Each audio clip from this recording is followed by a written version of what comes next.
Welcome back to Section 4.3, Lesson 1. Here we will continue to use graphs to accurately represent data. Now, example 1. To make a circle graph look more appealing, sometimes the graph is tilted to give it a more 3D look. So here we have a circle graph that's broken into 4 sections, item A, B, C, and D. Now it says, how does item C compare to item A? So item C is the green, item A is the blue. Item C looks a lot longer than item A, makes it appear larger. So I'm going to say that item C looks larger than item A.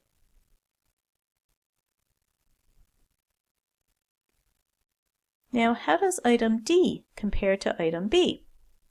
Well, item D is the purple. That looks larger than the red. Again, I'll say that item D looks larger than item B.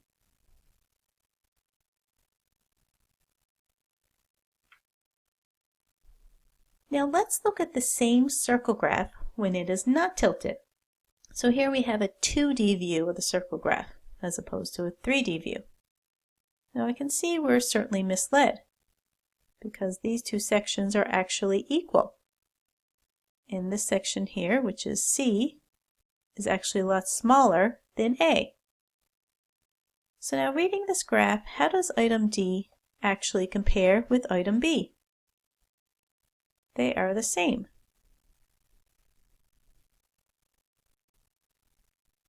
And it certainly didn't look that way in the 3D view. Now example 2. Perry and Michelle each had a birthday party last weekend, and they recorded the amount of money they spent on a circle graph. So Perry's on the left and Michelle's on the right. They spent money on food, drinks, paper plates, cups and napkins, and decorations. Now looking at the circle graphs, who spent more money on food? Well, Perry spent 45% and Michelle spent 42%. So based on the percentages, Perry spent more. So let's say that based on percentages,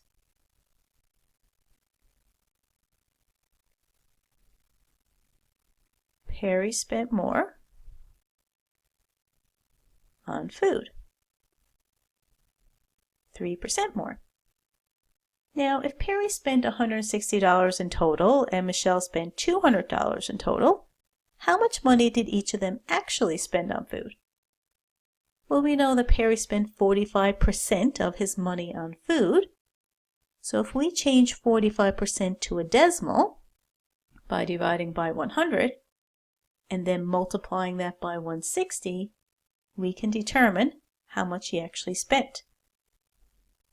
Let's work that out now. 45% changed to a decimal is 0.45. Now timesing that by $160 gives us $72. Now let's look at Michelle. She spent 42%. So if I divide that by 100, I get 0.42. Now I need to multiply that by $200. That works out to be $84. So in fact, Michelle spent more. Even though it doesn't look that way in the circle graph. So why are these circle graphs misleading? And it's because they only give a percentage and not the actual amount. So let's make note of that. They only give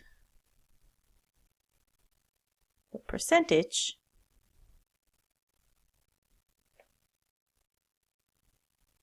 and not the actual amount.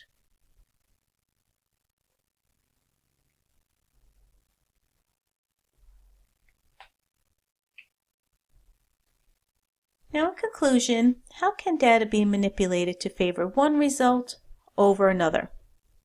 Well, for bar graphs, histograms, and line graphs, Changing the vertical scale so it doesn't start at 0 can often mislead the viewer, who looks simply at the vertical scale of the points and or the bars. So not looking or starting at 0 will make the change between the two data values seem larger than it actually is. Now for bar graphs and histograms, changing the width of the bars so that they're not the same width for each category can also mislead the viewer into believing that one category is significantly bigger or smaller than all the others. For circle graphs, slanting the graph to make it look 3D will make some of the sectors appear larger than others, even when they may not be, so you should always keep it 2D.